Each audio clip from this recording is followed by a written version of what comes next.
কে জিজ্ঞেস করছি, ওগো ওগো সিদ্দিক আকবর, আপনি বলেন নবীজিকে আপনি কেমন রূপে দেখেন?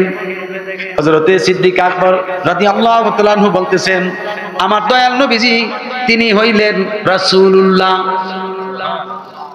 তিনি হইলেন হাবিবুল্লাহ। বলেন না সুবহানাল্লাহ। তিনি হইলেন কি? হাবিবুল্লাহ। তিনি হইলেন নবিউল্লাহ। তিনি হইলেন খায়রে খালকুল্লাহ। বলেন না সুবহানাল্লাহ। তিনি যত সৃষ্টি আছে সব সৃষ্টি শ্রেষ্ঠ সিদ্দিক আকবর। হযরত ওমরকে জিজ্ঞেস করা হলো, আপনি রাসূলুল্লাহকে কি দেখেন? তখন তিনি বললেন, আমার ভাই আবু বকর যেই নজরে দেখেন আমি ওই নজরে দেখি। বলেন না সুবহানাল্লাহ। হযরত ওসমান জুন্নুরাইনকে জিজ্ঞেস করা হলো, আপনি নবীজিকে কেমন রূপে দেখেন? বলে, সিদ্দিক আকবর এবং ওমর যেই রূপে দেখে আমি এই রূপে দেখি। এখন মাওলা আলীর প্রশ্ন, ঠিক না? এখন শেরেখুদা মাওলা আলী রাদিয়াল্লাহু তাআলা আনহু তিনিকে প্রশ্ন করা হয়েছে যে আপনি নবীকে কেমন রূপে দেখেন? বলতেছে, এটা আমি এখন বলবো না, কাজে কর্মে প্রমাণ করব। বলেন না সুবহানাল্লাহ। মাওলা আলীর কথা, আমি এটারে কর্মের মাধ্যমে বুঝাই দেবো আমি আমার রাসূলকে কোন নজরে দেখি। তখনই তো এখন কিছুদিন পরে খায়বরের যুদ্ধ আরম্ভ হলো। কিসের যুদ্ধ? বুখারী শরীফের 2য় খণ্ড কিতাবুল মাগাজিতে গাজওয়াতুল খায়বার।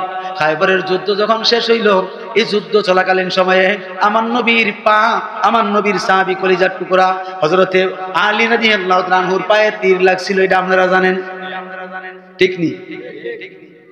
এইখানে নবীজির একটা হাকিকত লুকায়িত রাখছে হযরত মাওলা আলী, যাকে ইলমে মারিফত পর্যন্ত পৌঁছাইছে। তাসাউফের কিতাব পড়লে এই আয়াতের ভেদ রহস্য বোঝা যায় যে হারি কি যে ভিতরে জমা আছে। খায়বরের যুদ্ধে যখন তীরটা লাগছে, এটা আপনারা জানেন না? 40 জন মতান্তরে 70 জন সাহাবী তীরটা টানে, হযরত মাওলা আলী ব্যথা পায়, ঠিক কিনা? 2 জন সাহাবী নবীজির কাছে গেছে, গিয়ে বলছে, হুজুর আলীর পায়ে তো তীর লাগছে যে সব রক্ত বেরিয়ে যাইতেছে, উনি তো মনে বাঁচবে না, শহীদ হয়ে যাবে। তখন নবীজি বলছে, আমার আলীর তীরটা খুলতে পারো নাই। হুজুর খুলতে গেলে ব্যথা পায়, চিৎকার দেয়। নবীজি বলছেন, যাও তোমরা গিয়ে বলো আমার আলীকে আমার কথা বললো যে নবীজি বলছেন তুমি নামাজে দাঁড়াইতে। কিসে দাঁড়াইতে? নামাজে দাঁড়াইতে। নামাজে দাঁড়াইলে তীরটা টাইন না তুমি খুললে কয়ো ইয়ো আর উঠলেন কি রে? ও যাইন না, কিন্তু তোমার কাছে নি, তোমার কাছে নি বিরিয়ানি বিরিয়ানি নি পোটলাটি বড় হয়েছিল, পোটলাটি বড় হইল। খুব মনোযোগ আমার দিকে। এই 2 জন সাহাবী গিয়া বলছে, আলী নবীজির কাছে গেছিলাম, নবীজি বলছেন আপনি নামাজে দাঁড়াইতে। এখন আমার জিজ্ঞাসা, নামাজ পড়তে গেলে ওযু লাগে কিনা? কথা কন, ওযু লাগেনি? আমরা তো জানি যদি আমি ওযু করে থাকি, শরীয়তের মাসলা হইল পা যদি কাইটা যদি রক্ত গড়ায় গড়ায় পড়ে ওযু ভাঙ্গা যা, ঠিক নি? আর হযরত মাওলা আলীর রক্ত তো অনর্গল যাইতেছে। তিনি কি করছে? নবীজির আদেশ পাওয়ার সঙ্গে সঙ্গে আল্লাহু আকবার বলে নামাজে দাঁড়ায় গেছে। 40 জন মতান্তরে 70 জন সাহাবী টাইনা টাইনা তীরটা খুলছে, আলী উহু শব্দটাও করে নাই। বলেন না সুবহানাল্লাহ। সাহাবায়ে কেরামরা তাজ্জব হয়ে গেছে যে আলী কোন নামাজে দাঁড়াইলো। আরে তীরটা টাইনা খুইলা ফালাইলাম, আলী টের পাইল না।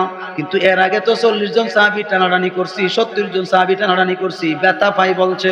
এখন কেমনে ব্যথা পাইল না, উহু শব্দটাও করলো না, তার কারণটা কি? এবার যখন হযরতে মাওলা আলী নামাজটা শেষ করলো রে, শেষ করার সঙ্গে সঙ্গে আর দেরি করে নাই, 70 জন সাহাবী 40 জন সাহাবী টাইনা টাইনা তীরটা খুলছে। খোলার পরে যখন নামাজটা শেষ করে ফেলাইছে, তখন দেখেন হযরতে মাওলা আলীকে জিজ্ঞেস করতেছে, আলী জবাব দাও, এটা তুমি কোন নামাজ আদায় করছো? যেই নামাজের ক্ষেত্রে আমরা পড়ি আরে এই নামাজ তো তুমি পড়লা, নামাজের আগে টিকটাইটা খোলার চেষ্টা করলাম, খুলতে পারলাম না। নামাজে দাঁড়ানোর কথা যখন নবীজি বলছেন, তুমি নামাজে দাঁড়াই গেছো, ওযুও করা লাগছে না, বিষয়টা তো বুঝতাম পারলাম না, টিকটাই না খুলছি এটা আর পাইলা না, বিষয়টা কি তুমি একটু খুলে বলো। হযরত আলী ডাক দিয়ে বলেন, নবীর সাহাবীরা রে, ও সাহাবীরা তোমরা শুনে নাও, আমি আলী হইলাম আহলে বায়াতের একজন সদস্য। 4 জন আহলে বায়াত আছে, এই 4 জন আহলে বায়াতের একজন সদস্য। আমাদেরকে আল্লাহ পাক জনমের মতো পবিত্র বানিয়ে দিয়েছে। হাজার হাজার বুড়া রক্ত যদি গড়ায় ভরে আমরা অপবিত্র হইতাম না, কারণ আমাদেরকে অপবিত্র করার মতো সাহস পৃথিবীতে এমন অপবিত্রতার সৃষ্টি হয় নাই। এই নবী সাহাবীরা, এই জন্য নবীর আদেশটাকে আমি সব চাইতে বড় মনে করেছি, ওযুকে বড় মনে করি নাই। সঙ্গে সঙ্গে আমি নামাজে দাঁড়াই গেলাম। যখন আমি নামাজে দাঁড়াইলাম, আমি দাঁড়ানোর পরে তাকায়া দেখি আমার আল্লাহ পাকের কুদরতি কদম মোবারক।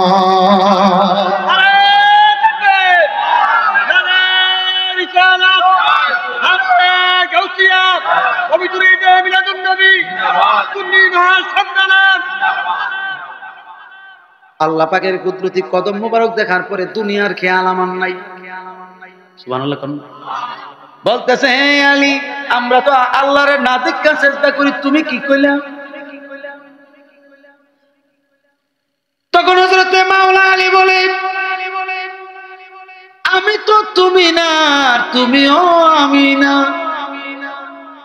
ঠিক কিনা? তাইলে এখানে তোমার সঙ্গে আমার কিসের তুলনা, আর আমার তুলনা বা তোমার সঙ্গে কিসের? তোমরা নবীর সাহাবী, এই কথাটা জানা রাখো। আমি আলী জানাইয়া দিচ্ছি, আমি আমার আল্লাহকে ততক্ষণ পর্যন্ত সেজদা দেই না যাকে আমি শয়নের এই চর্মচক্ষু দ্বারা না দেখি, আর যদি দেখি তুই আল্লাহর আমি সেজদা দিই।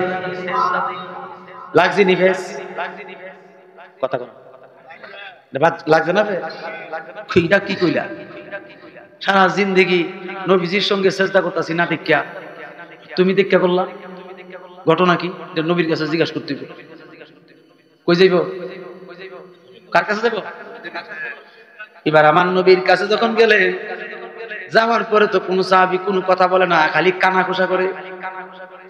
নবীজি সাহাবীদের অন্তরের কথা জানে কি জানে না? জোরে বলেন না, জানে কি জানে না? এখানে আমরা যারা আছি, আমরার অন্তরে আমাদের কলবে নবী আছে না নাই? এই জন্য মুমিনের কলবে আল্লাহর হাবিব আছে, আছে না নাই? আত্মার চাইতে, রূহের চাইতে আর অধিক নিকটে আল্লাহ রাসূল আছে। আন-নাবিয়্যু আওলা বিল মুমিনিনা মিন আনফুসিহিম, বলেন না সুবহানাল্লাহ। আল্লাহ নিজেই কইছে, আমার নবী মুমিনের জানের চাইতে, রূহের চাইতে, আত্মার চাইতে অধিক নিকটবর্তী হাজির নাজির, ঠিক কিনা? এবার আমার নবী ডাক দিয়ে বলছে, হায় আমার সাহাবীরা, কি বলতে চাও স্পষ্ট করে খুলে বলো। বলছে, ইয়া রাসূলুল্লাহ, জীবনে যা কিছু বলেছেন যে আল্লাহ সামনে, আমরা আল্লাহকে দেখতেছি, আল্লাহ আমাদেরকে দেখতেছেন, যদিও আমরা আল্লাহকে দেখি না, আল্লাহ নিশ্চয়ই আমরারে দেখেন। ইন্নী ওয়াজ্জাহতু ওয়াজহিয়া লিল্লাযী ফাতারাস সামাওয়াতি ওয়াল আরদা হানিফা ওয়া মা আনা মিনাল মুশরিকিন। কারণ আমরা মুশরিকদের অন্তর্ভুক্ত না, আমরা মুসলমান। এই যে দোয়া কালামগুলো রাসূল গো আপনি শিখাইলেন, এখন তো আমরা আল্লাহরে না দেখে চেষ্টা করি, কারণ আমরা বিশ্বাস আছে আল্লাহ আমরারে দেখে, আমরা যদিও না দেখি। কিন্তু মাওলা আলী কি বলল? মাওলা আলী বলছে, ওই খোদারে নাকি তিনি সেজদা দেন যে এই খোদারে 2 নয়ন দিয়া দেখেন, আবার ওই খোদারে নাকি সেজদা দেন না যে এই খোদারে 2 নয়ন দিয়া দেখেন না। এই বিষয়টা তো বুঝতে পারলাম না। এবার হযরত আলীর কথা শোনার পরে আমার নবী মুস্কি হাসি দিয়ে বলে, সাহাবীরা শুনে নাও, আমার আলী তার রাসূলকে যেই নজরে দেখে, তোমরা সব সাহাবী এই নজরে দেখার ক্ষমতা না।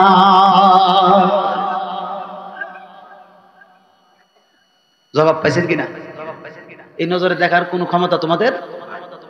তাইলে বোঝা গেল দেখারও একটা ক্ষমতা লাগে, দেখারও একটা শক্তি সামর্থ্য লাগে। প্রথমে যখন নবীজির কাছে জিবরাইল আমিন আইছিল, নবীজি একটু কম্পন করছিলেন। মেশকাতে আছে, বুখারীতে আছে, নবীজি একটু কি করছেন, মানে কম্পন।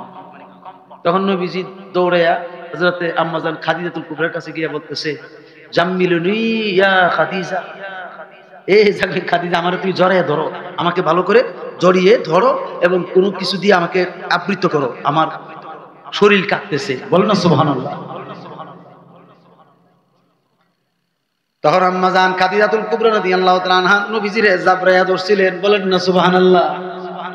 জাবরায়া ধরার পরে অনেকক্ষণ যাবত পর্যন্ত ধরে রাখছিলেন। পরে যখন নবীজি নরমালে আসলেন, জিজ্ঞেস করছেন, হুজুর কি ব্যাপার? বলে জিবরাইল আমিন আসছিল, এই জন্য আমি কাঁপছিলাম। তাহলে বোঝা গেল হঠাৎ করে নবীজি পর্যন্ত কম্পন সৃষ্টি করছেন। কিন্তু এখানে নবীজির ক্ষেত্রে আর জিবরাইল আমিনের বিষয়টা কি আর মাওলা আলীর মধ্যে চলবে? হ্যাঁ, চলবে। নবীজিকে সরাসরি আল্লাহ রাব্বুল আলামিন জিবরাইলের মাধ্যমে সরাসরি একটা বিষয় তিনি দেখাইছিলেন, কিন্তু নবীজি সরাসরি মাওলা আলীর দেখাইয়া ভয়টা ভাঙ্গাইয়া দিছিলেন। এই ভয়টা ভাঙ্গানোর কারণ থেকে এরপরের থেকে হযরতে মাওলা আলী আমার নবীজির না দেখা পর্যন্ত কোনো সেজদা দিত না। এই রূপ তিনার সামনে বাস্তব হইত। বলেন না সুবহানাল্লাহ। তরিকত বড় কঠিন জিনিস, মারিফত বড় কঠিন জিনিস। এই জন্য কোন একজন সাধক লিখেছেন, দুনিয়ার জমিনে যদি কোনো ভক্ত বা কোন মুরিদ পীর মুর্শিদকে যদি না পায়, তখন কিন্তু এই মুর্শিদের আশায় তার অন্তরটা শুধু কেঁদে কেঁদে যায়। ঠিক নি?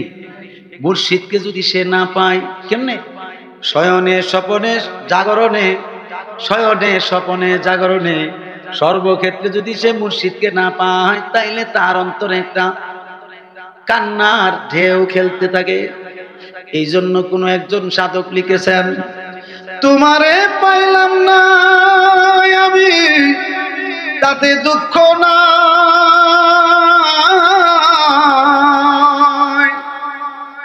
আমি যে তোমার হইয়াছি এই ভেবে সুখ পাই, আমি যে তোমার হইয়াছি এই ভেবে সুখ পাই। বলেন না সুবহানাল্লাহ। মুর্শিদ যাকে আপন করে নিবে, আপন বুঝেন তো? কথার দ্বারা হোক, কর্মের দ্বারা হোক, অথবা হৃদয় দ্বারা হোক, যাকে আপন করে নিবে। মনে করেন আপনাকে আপনার মুর্শিদে আপন করে নিল, আপনার ভাগ্য ভালো, ঠিক কিনা? যে আপনি পাইলে পাইছেন, না পাইলে না, কিন্তু আপনারে যে গ্রহণ করছে এইটাই একটা বড় সুখ, এটা একটা শান্তি। এটা কি? এইটাই সাধক বলছে যে আমি তোমার পাই নাই তাতে দুঃখ নাই মনে, কিন্তু আমি যে তোমার হইছি এটা ভাববে আমি সুখ পাই, শান্তি পাই। বলেন না সুবহানাল্লাহ। কারণ এটারও যদি কেউ নিয়া প্রেম প্রীতির দিকে লাগা, মানা করবো কেউ? গুনাহ হইব। কি হইব? কথা কথা কি হইব? গুনাহ হবে। এই জন্য শরীয়তের কিছু গজল আছে, কাসিদা আছে, এগুলিকে আপনি চেষ্টা করবেন তরিকতের দৃষ্টিকোণে ব্যাখ্যা করার জন্য। তাইলে দেখবেন যে এই কালামটা কোনো না কোনো ক্ষেত্রে পীর মুর্শিদের মহব্বতের দিকে পড়ে গেছে, ঠিক কিনা? একজন পাগল মজ্জুবে মহজ আমার হুজুরে আজ থেকে প্রায় 17-18 বছর আগে, কি আর একটু বেশি হইব, কমসে কম 20-21 বছর আগে আমার হুজুরে মজ্জুবে মহজের আলোচনা করছিলেন। আমার মনে আছে, আমার হুজুর মজ্জুবে মহজ 13 তবকার অলির ভিতরে মজ্জুবে মহজ হইলেন 7ম তবকার অলি। কোন তবকা? 7ম তবকার অলি মজ্জুবে মহজ। এই মানুষটা কেমন দেখেন, তার মধ্যে নামাজের লেশ থাকতো না, রোজার লেশ থাকতো না, সব সময় কলব জারি থাকবো, কলব জিকিরে মশগুল থাকবে, জিকিরের মধ্যে মশগুল হয়ে থাকবে, কলবটার ভিতরে শুধু জিকির আর জিকির থাকবে, জিকির আর জিকির থাকবে। বলেন না সুবহানাল্লাহ। আর নামাজ রোজার দিকে তার কোনো মন মানসিকতা থাকবে না। পাগলের বেশে চলতেছে, আবার কোনো সময় গালিগালাজ করতেছে, আবার কোনো সময় প্রেম ভালোবাসা দিয়ে কথা বলতেছে, কখনো হাসি কখনো কান্না। এমন অবস্থার মধ্যে মজ্জুবে মহজ আছে না নাই? বহুত আছে বাবারা। খানার জন্য কাউকে ডিস্টার্ব করে না, টাকা পয়সার জন্য কাউকে ডিস্টার্ব করে না, কারো কাছে 10 টাকা চায়ও না, কাউকে খাবার চায় না, কারো কাছে খাবারও চায় না। আরে কত কষ্ট করে চলাচল করে, শীত এত বড় কনকনে শীতের মধ্যে সে খালি গায়ে হাঁটে, তার কোনো শীত লাগে না। এমন মজজুবে মহজ সপ্তম তবকার ওলি। এই ব্যাপারে আমার হুজুর ওয়াজ করছিলেন, এই মজজুবে মহজ যদি আপনার ঘরের দরজায় আসে, আসার পরে যদি কিছু চায়, আল্লাহর রাস্তায় যদি কিছু চায়, তাকে ধমক দিয়া তাড়াইয়া দিবেন না, তাকে ফেরতও দিবেন না। আপনার ঘরে যদি কিছু না থাকে, অন্তত পক্ষে 1 গ্লাস পানি দিয়ে হলেও তাকে আপ্যায়ন করবেন। তাও যদি সম্ভবপর না হয়, ভালোবাসা দিয়ে বলবেন, আল্লাহর রাস্তায় আমাকে আপনি মাফ করে দেন, আমার ঘরে তো কিছুই নাই, আপনাকে আদর আপ্যায়ন করার মতো ক্ষমতা আমার নাই। হুজুর, আমি জানি আপনি আল্লাহর মেহমান, আপনি আল্লাহর পাগল, আল্লাহর পাগলে আপনি আমার কাছে আসছেন, আপনি একটু বসেন, আমি আপনার পা 2টা পানি দিয়া ধৌত করে দেই, আর 1 গ্লাস পানি দিতে পারি খাওয়ার জন্য।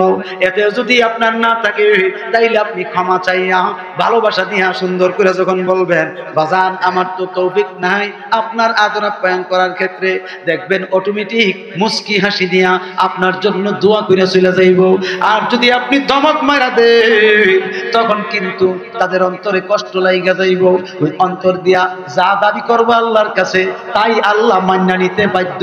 কেননা মুসলিম শরীফের হাদিস, সহিহ মুসলিম শরীফের হাদিস, স্পষ্ট হাদিস, ওই মজজুবে মহজ যা চাইবো আল্লাহর কাছে তাই আল্লাহ দিব, এতে কোনো সন্দেহ নাই। এখন আপনার জন্য যদি সুদুয়া আল্লাহর কাছে চাই, এই দোয়াটাই লাইগা যাইব। আপনার জন্য যদি বদদুয়া আল্লাহর কাছে চাই, তাহলে বদদুয়াই লাইগা যাইব। এখন বলেন, মজজুবে মহজের কাছে শরীয়ত নাই, আছে শুধু তরিকত, আছে শুধু হাকিকত, আছে শুধু মারফত।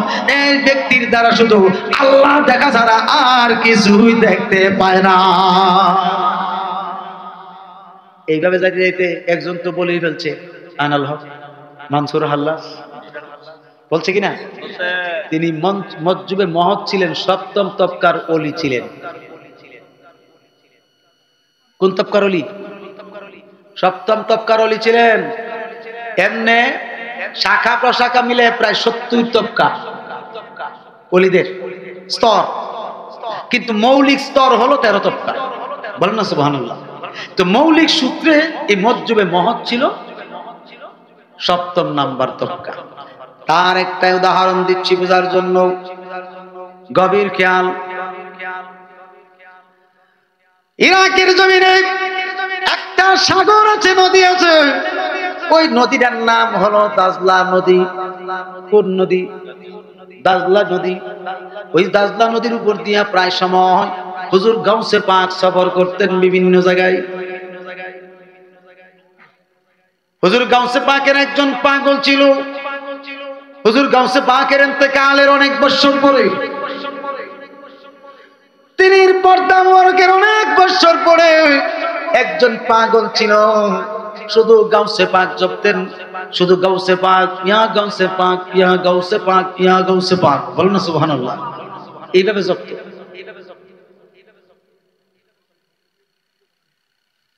জিকিরের লেগেই তো উঠতেছে নাকি? কষ্ট হইতেছে নাকি? এদিক দিয়ে কি কোনো সমস্যা হইতেছে? ভিতরে আসা যাবে না সবাই? প্যান্ডেলের ভিতরে আসা পড়ে আমারে দিয়া তাইরির মতো ফাম ফুমের ওয়াজ শোনা যেত। আমি এই ওয়াজ করি না, আমি ভিন্ন। তাইর হিসাবে যে মিলে ওয়াজ করে করুক, এটা তার ব্যাপার, ঠিক নেই। কিন্তু আমি এই মিলে করতাম না, আমি 4টা তরিকা নিয়েই করি, যে যার ভালো লাগবে শুনবে, না লাগলে যাবে। কথা বুঝেন না? তাসাউফের কথা না পড়লে আপনার ঈমান তাজা হবে না। দেশের যে পরিস্থিতি, তাসাউফ থেকে দূরে সরে দিতেছে সবাইকে। কেন ঘুমাকেটা মাইকটা লাগাই দেয়।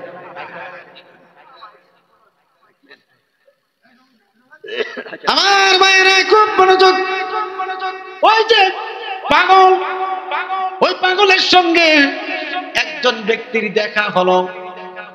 একজন ব্যক্তির দেখা হুজুর গাউসে পাকের পরে। বলেন না সুবহানাল্লাহ। গাউসে পাকের অনেক বছর পরে ওই পাগলের সঙ্গে একজন ব্যক্তির দেখা হলো। ওই পাগল আইসা হাতে একটা লাঠি নিয়া, ওই পাগল আইসা হাতে একটা লাঠি নিয়া আমার দিকে খেয়াল করেন।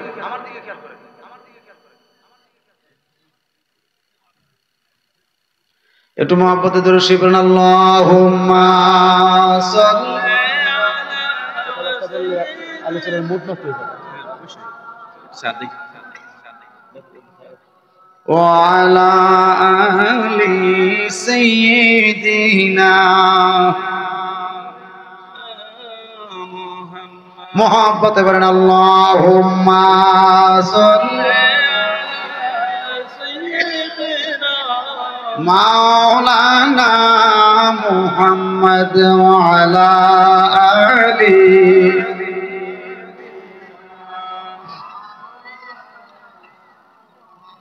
এই দুনিয়া পড়িয়া থাকবে, আমরা একদিন থাকব না, সবাই আমাদের ভুলে যাবে, নবীজি আমাদের ভুলবে না। আল্লাহুম্মা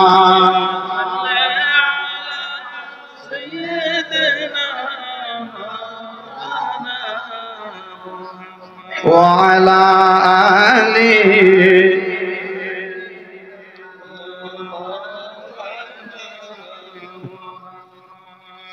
আমার ভাইয়েরা খুব মনোযোগ। যেই কথাটা আমি বলছিলাম ওই কথাটা কেন্দ্র করে আলোচনাটা একটু বোঝার চেষ্টা করেন। হুজুর গাউসে পাকের অনেক বছর পরে একজন পাগলের সঙ্গে একজন আল্লাহর ওলির দেখা হয়েছিল, বড় একজন মাপের আলেমের দেখা হয়েছিল।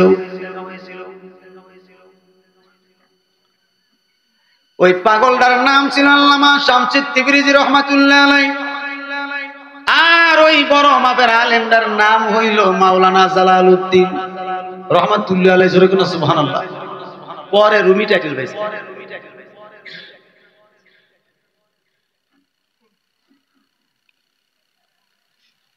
মাওলানা রুমি রহমাতুল্লাহ আলাইহি আল্লাহ তালাশ করতেছে, আল্লাহ কেমনে পাইব? আল্লাহ পাওয়ার লেগে ওই দাজলা নদীর কিনারে অবস্থান করছে 70 উটের বোঝা কিতাব লইয়া। সুবহানাল্লাহ বলেন। 70 উটের বোঝা কিতাব নিয়ে যখন আল্লাহর ওলি ওই দাজলা নদীর কিনারে বসলো, তখন একজন পাগল আইছে, শুধু একটা লেংটি পরা, শরীরে কাপড় নাই, শীতে কনকনে শীতে। আরে নদীর কিনারে গেলে তো আরো বেশি শীত লাগে শীতকালে।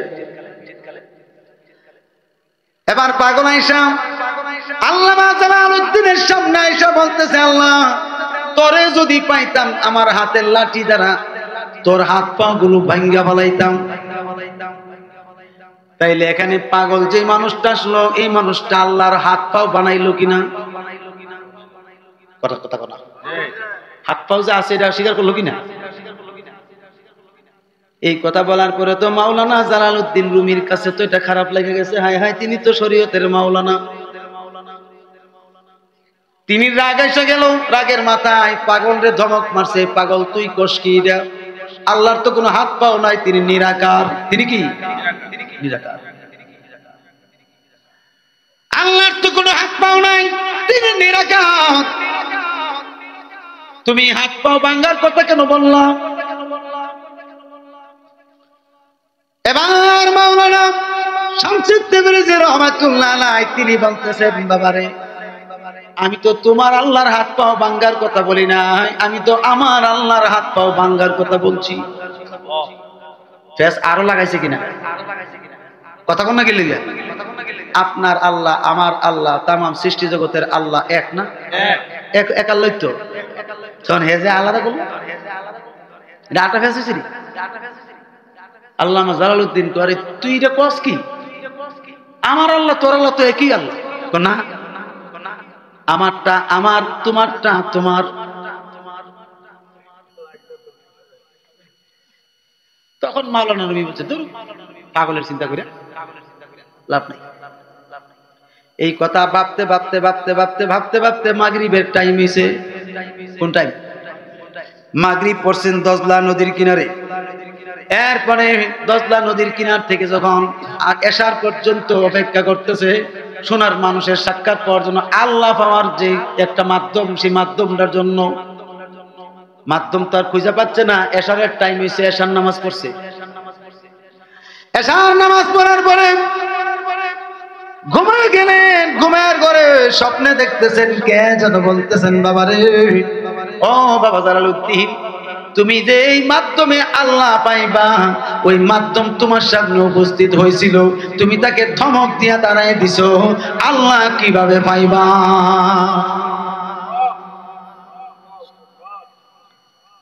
এই স্বপ্ন যখন তিনি দেখলেন, ঘুম থেকে তিনি জাগরণ হয়ে গেলেন। ঘুম থেকে জাগরণ হওয়ার পরে উঠে গেলেন। উঠার পরে হায় হায় তিনি আফসোস করছেন, আমি কি করলাম? যারা আমি ধমক দিলাম তিনি তো সোনার মানুষই ছিলেন, তিনির মাধ্যমে তো আমি আল্লাহ পাওয়ার কথা। এখন তো আমি দিশাহারার মতো অবস্থায় পড়ে গেলাম। এখন তিনি নিজেও পাগলামি করতেছে, আইরে কোথায় গেলে পাবো এই মানুষটাকে? আমি কোন জায়গায় পালাবো, কোন জায়গায় তালাশ করলে পাবো? এই জন্য আল্লামা আমিনুল ইসলাম জালালী সাহেব একটা কাসিদা কইতেন, সোনা বন্ধু, সোনা বন্ধু রে, ভুলিতে পারি না রে তোমারে। সোনা বন্ধু, সোনা বন্ধু রে, ভুলিতে পারি না রে তো। যেদিন তোমায় দেখেছি মনে আপন ভেবেছি, যেদিন তোমায় দেখেছি মনে আপন ভেবেছি, তোমার ছবি ভাসে অন্তরে। সোনা বন্ধু, সোনা বন্ধু রে, ভুলিতে পারি। বলেন না সুবহানাল্লাহ। এগুলি হলো তরিকতের কালাম। তাই আমার মায়েরা, এবার তিনি খোঁজাখুঁজি করতেছেন আর কান্না করতেছেন। তাহাজ্জুদ পড়ার জন্য তিনি প্রস্তুতি নিচ্ছেন। ওযু করবেন নদীর পানি দিয়া। ওযু করার আগে তাকায় দেখতেছে, যখন প্রস্তুতি হইলেন ওযু করবেন, এমন সময় তিনার ডান পাশে ওই পাগল মজ্জুবে মহজ হাজির হয়ে গেছে। বলতেছে, আরে মক্কা মদিনা ঘুইরা আইসা দেখি তুমি বাবা এই জায়গার মধ্যে এখনো রইছো, আল্লাহ তালাশ করতেছো, এখন পর্যন্ত তুমি আল্লাহ খুঁজা পাইলা না।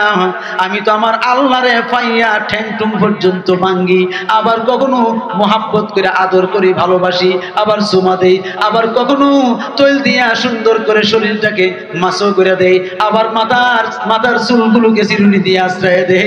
আর তুমি এখনো আল্লাহ খুঁজা পাও না, এখনো আল্লাহর তালাশে খুঁজা পারাইতেছো।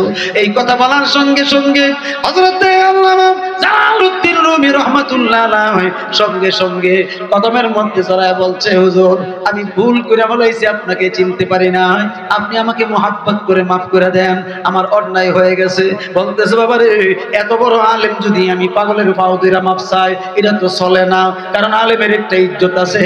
বাবা কিসের জন্য আমার পাও ধরছেন, আসল কথাটা কম। বলছে, বাজান আর কিচ্ছু চাই না, আপনার চরণে একটু ঠাই চাই।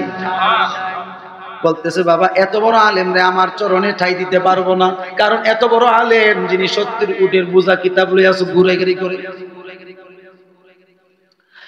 এই কথা বলার পরে বলছে, তোমাকে আমি আমার কাছে বায়াতে রাসূল গ্রহণ করাইতে পারি, তবে একটা শর্ত আছে, এই কিতাবের যে অহংকার তোমার হৃদয়ে আছে, এই কিতাবগুলো পানি ফলাই দিতে হইব। কই ফলাইতে হইব? আচ্ছা, কাগজের কিতাব পানি ফেলাইলে তাই? বলতেছে, হুজুর অনেক টাকা কিনছে, আপনি কিতাবটি ফালাই দিলে পানি নষ্ট হয়ে যাইব, এটি ফামু কই ফলে, কাজ লাগতো না? আমি তো দেখতেছি বাবা, আমার চাইতে তোমার কিতাবের মায়া মহব্বত বেশি, আমার কাছে তোমার জায়গা নেই, বাজান ফালাই দিতেছি। কোন ফালাইতাম? দুইটা মত আছে। কয়টা মত? একটা হলো কূপের ভিতরে, আরেকটা হইল নদীতে। বলেন না সুবহানাল্লাহ। দুইটাকে আমরা মানতে হয়। পানিতে যখন ফালাই দিল, ফালানোর পরে বায়াত রাসূল গ্রহণ করাইলো। বায়াত রাসূল গ্রহণ করাইয়া এই পাগলের প্রস্রাব পরিষ্কার করছে, পায়খানা পরিষ্কার করছে একটানা 20 বছর। কয় বছর? কিতা পরিষ্কার করছে? কথা কনা। পাগলেরই মলমূত্র 20 বছর একটানা পরিষ্কার করছে। ধৈর্য কেমন!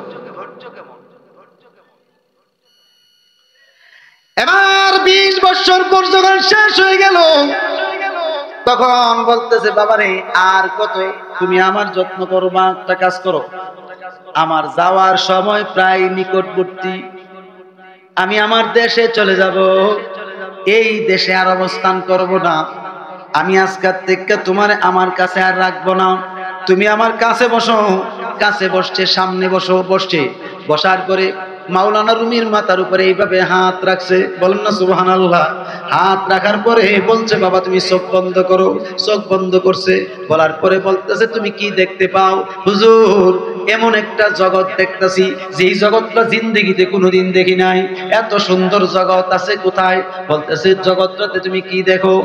দেখতেছি যে 4টা বড় বড় পায়া আছে, এই 4টা পায়ার একটা পায়াতে আমি একটু এইভাবে হেলান দিয়ে ধরে রাখছি, এটার উপরে কি আছে তা জানি না। বলতেছে বাবারে এরপরে তুমি কি দেখো? বলতেছে এর উপরে তো আরো অনেক উপরে একটা কিছু দেখতেছি। বলতেছে ঠিক আছে তুমি একটা কাজ করো, এই পায়াটা হাতে তুমি কেন হাত রাখলা? বলছে হুজুর আপনি তো কোথায় আমাকে নিয়ে গেছেন তা তো আমি জানি না, আমি তো বুঝতেই পারছি না, এই দেশে তো আমি কোনো সময় আসি নাই। বলতেছে বাবারে এই জায়গাটা হলো এমন একটা জগৎ, যেই জগতে গেলে একবার আল্লাহর বন্ধু হইয়া যায়। এই জগৎটাতে একবার গেলে আল্লাহর বন্ধু হইয়া যায়। তখন বলতেছে তাইলে আপনি কি বলতে চাচ্ছেন? বলতেছে তুমি যে আল্লাহ পাওয়ার কথা বলছো, আল্লাহরে তো তোমার পাওয়া দরকার, তুমি একটা কাজ করো, আরো উপরের দিকে যাও। উপরের দিকে যাইতে যাইতে যাইতে যাইতে যাইতে যাইতে তিনি কি করছেন? আরশে আজিমের উপরে উঠছেন। জোরে কোন সুবহানাল্লাহ। আরশে আজিমের উপরে ওঠার পরে বলছে তুমি কি দেখতে পাও? বলে একটা নূরের একটা কুরসি দেখতে পাই। বলে কুরসিতে কি দেখো? বলতেছে কুরসিতে কি দেখি, আমি তো জীবনে কোনোদিন দেখছি না, চিনি না। বলতেছে তিনি হইলেন আল্লাহ। যদি তুমি দেখতে পারো, সেই দেখার যদি ক্ষমতা থাকে, তাইলে তুমি আমার সঙ্গে দেখতে থাকো, দেখার জন্য উপরের দিকে যাইতে থাকো। উপরের দিকে যাইতে যাইতে যাইতে যাইতে যাইতে যাইতে যখন এই কুরসির বরাবর হইল, তাকাইয়া দেখতেছে আয় হায় যেই সম্পদ তিনি দেখতেছেন, এই সম্পদ তো আর দুনিয়ার জমিনে কাউকে দেখা যায় না, কাউকে দেখতে পায় না। বলতেছে হুজুর তিনি কে? বলতেছে তুমি যে আল্লাহ পাওয়ার জন্য এত কষ্ট করতেছো, তুমি আল্লাহ পাওয়ার জন্য এত কষ্ট করছো, এত কষ্ট করার পর আমি কাঙ্গাল রে, আমি পাগল রে মাধ্যম বানাইছো, আল্লাহ তো না দেখায় আর পাচ্ছি না। বলতেছে হুজুর আল্লাহকে তো যেই দেখানটা দেখাইছে, এই দেখার ব্যাখ্যা বিশ্লেষণ আমি কেমন করে করব? বলতেছে কোনো ব্যাখ্যা বিশ্লেষণ করার ব্যবস্থা নাই। যদি তুমি ব্যবস্থা করো দেখানোর জন্য বা ব্যাখ্যা বিশ্লেষণ করার জন্য, তাইলে তোমার ওলিয়ত্ব থাকবে না, একেবারে পাগল হইয়া জাহান্নামের টিকেট লাইগা যাইব। এখন তুমি বলো, তুমি যে মাধ্যম ধরছো, মাধ্যমে সেই রবের দর্শন পাইছো কিনা? হুজুর পাইছি। পাইলে এখন আর তুমি আমার কাছে থাকতে পারবা না, রোম শহরে চলে যাবে। কোন শহরে? রোম শহরে, যেখানে শুধু বিধর্মী, যেখানে শুধু বিধর্মী। বলে হুজুর ওইখানে বানালে তো আমার মাইরা ফেলাইবো। না, তুমি যে পাওয়ার অর্জন করছো, এই পাওয়ারে তোমাকে কিছুই করতে পারবে না, তুমি যাও। তখন মাওলানা রুমি ওইখান থেকে হাঁটতে হাঁটতে যাইবার সময় 1 মাইল 14 কদম। কত কদম? 1 মাইল 14 কদম যাওয়ার পরে তিনি মনে মনে একটা চিন্তা হইল, আরে কিতাব যদি থাকতো অন্তত হেরারে কিছু বুঝাইলে কিছু রাস্তায় আনন্দ যেত। কিতাব তো 20 বছর পরে যে ফালাইছি তা কি আর বইয়াছো খবর নাই, এটা কেমনে কিনবো, করতে কিনবো। হঠাৎ করে একটা ডাক আসলো, এই জালালউদ্দিন রুমি, এই মুহূর্তে তোমার মুর্শিদের সামনে হাজির হবে। সুবহানাল্লাহ বলেন না কেন? জালালউদ্দিন কিরে, আমার মুর্শিদের ডাকের আওয়াজ। কতটুকু দূরত্ব গেছে? 1 মাইল 14 কদম। 1 মাইল। তখন বলতেছে হুজুরের ডাক ফিরা গেছে, হুজুর আমাকে ডাকছে। তো তুমি সারা জালালউদ্দিন রুমি আর আছে কে? হুজুর কি লিগা? কই যাইবার পথে যে কিতাব কথা স্মরণ হইছে, তোমার স্মরণ হইছে না, এটি লয়ে যাও। হুজুর 20 বছর আগে কিতাব পালাইছেন, পানি দিতে হিয়ার আছে পারে। দুনিয়ার মানুষে যদি একজনের কাছে কিছু আমানত রাখে, এটা খেয়ানত হয়, স্বাভাবিক। আর আমি তো জোর পাগল, এই পাগলে কিছু কিতাব পানির নিচে আমানত রাখছি আর কি, এটি তুমি নিতে না? হুজুর আমানত রাখছেন, বুঝলাম। আরে বেটা আমানত রাখছি, ডাকতে কারণা বলে তুমি ডাক দাও। পানির নিচের প্রাণীরা, আজ থেকে 20 বছর আগে আমার প্রাণ প্রিয় মুর্শিদ আল্লামা শামসুদ তিবরিজি যে কিতাবগুলো আমানত রাখছিলেন, কিতাবগুলো নদীর পাড়ে নিয়ে আসো। কিতাব সাক্ষী দেয়, ডাক দিতে দেরি, নদীর পানির নিচ থেকে মাছের মুখে মুখে করে এক একটা করে কিতাব আনতে দেরি না। একটু জোরে বলুন সুবহানাল্লাহ। হযরতে মাওলানা রুমি কিতাবটি আতায় আতায় দেখতেছে, জর্রা পরিমাণ পানিও লাগছে না। এখন বলেন, ওলিয়া উলিয়ারা পারে না এমন কোন কাজ আসেনি?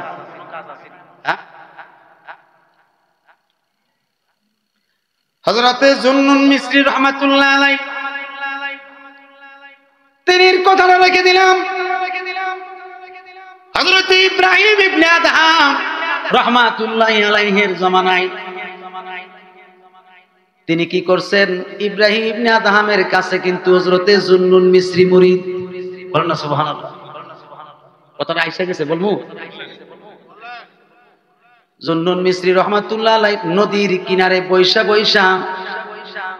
বৈশা থাকে, বৈশা মুর্শিদের অনুসরণ করে। বলেন না সুবহানাল্লাহ।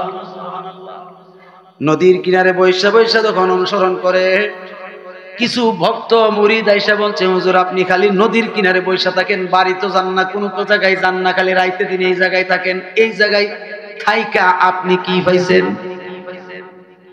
এই নদীর কিনারে থাইকা আপনি কি পাইছেন? হযরতে জুন্নুন মিসরি রাহমাতুল্লাহ আলাইহি তখন তিনি ওই নদীর কিনারে বৈশা সেলাইয়ের কাজ করছিলেন, স্বর্ণের সুই দিয়া। কিসের সুই দিয়া? স্বর্ণের সুই দিয়া তিনি সেলাইয়ের কাজ করছিলেন। এই সেলাইয়ের কাজ করার সময় যখন এই কথাটা জিজ্ঞেস করছে, বলে আমি নদীর কিনারে তাইকা কি পাইছি, তাইলে তোমরা দেখো। স্বর্ণের সুইটা কি করছে, সুতার থেকে বাইর কইরা নদীতে ফেলাই দিছে। কেউ ফেলাই দিছে? বলতেছে, তোমাদের মধ্যে কেউ আসুনি যে সুইটা বিশ্রায় বাইর করে আনতে পারবা? সুই হারাইলিছেন নদীতে, কইতে কই গেছে গা, এটা আমরা ভাবি করতে গা। কথা ঠিক নেই? বলতেছে, তোমরা যদি না পারো তাইলে আমি কি পাইছি এটা দেখানোর জন্য সুইটা তো বাইর করে আনুন লাগে আমার। এবার তিনি নদীর পানির নিচের যত প্রাণী আছে, মাছ আছে, সকলকে আদেশ দিলেন, আমার সুইটা বের করে নিয়ে আসো। যেই মাত্র আদেশ করছে রে, প্রত্যেকটা মাছের মুখ থেকে এক একটা সুই, স্বর্ণের সুই পানির নিচ থেকে, নদীর পানির নিচ থেকে বের করে নিয়ে এক একটা মাছের মুখে মুখে এক একটা স্বর্ণের সুই। তিনি বলতেছেন, আমার সুইটা যায় যেই মাছের মুখে আছে, ওই মাছ তুমি সামনে আসো। তখন ওই মাছটা সামনে আসছে, হুজুর এই সুইটা আপনার। বলতেছে, বাকি সুই নিয়ে তোমরা চলে যাও, এই সুইটা আমার দরকার, আমি নিতে চাই। সঙ্গে সঙ্গে হযরতে জুন্নুন মিসরি রাহমাতুল্লাহ আলাইহি সুইটা হাতে নিয়ে সেলাইয়ের কাজ করতে শুরু করলেন। তারা ওলি, তারা কি? তারা কি ওটা শরীয়তে ওলি হইছে না তরিকত আছে? হাকিকত আছে, মারেফত আছে। কথা কোন ঠিক কিনা? এই জন্য হযরত জুন্নুন মিসরির এই কারামত দেখা এখানে যারা আছে সবাই স্টপ হয়ে গেছে, একেবারে স্টপ। কারণ ওলির প্রশংসা, ওলির কারামত আলোচনা করা কিছু সংখ্যক মুজাম্মেল হকের ভালো লাগে, কিছু সংখ্যক, বুঝেন নাই? কিছু সংখ্যক মুজাম্মেল হক নামের ব্যক্তিদের পছন্দ হয় না। আরে বেটা, আমার চিন্তা না করে তোর নিজের চিন্তা করস না, ঠিক কিনা? আমার চিন্তা তো আমি করতেছি, আমি যার চরণ ধরে গ্রহণ করছি তিনি বুঝবো, আর আমি বুঝাম আমার চিন্তা। আব্দুল্লাহ কোন ঠিক কিনা? আরো জোরে কোন ঠিক কিনা? আমরা উষানাও উঠছি না, এটা এমন স্টিমার রে, মদিনাতুল মুনাওয়ারা না যাওয়া পর্যন্ত থামতো। ঠিক কিনা বলে না কেন? এটা এমন নৌকা, মদিনাতুল মুনাওয়ারা গিয়া লাগবে।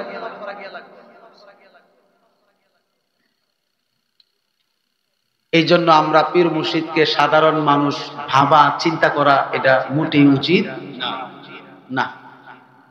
আমার কথায় মূল বিষয়টা বুঝতে পারছেন নি? যার কাছে আপনি বায়াত হয়েছেন না বা আমি বায়াত হয়েছি, ওনাকে আপনি সাধারণ মানুষের মতো মনে করা উচিত না। এই জন্য সবসময় সতর্ক থাকতে হইব, বিয়াদবি যেন না হয়।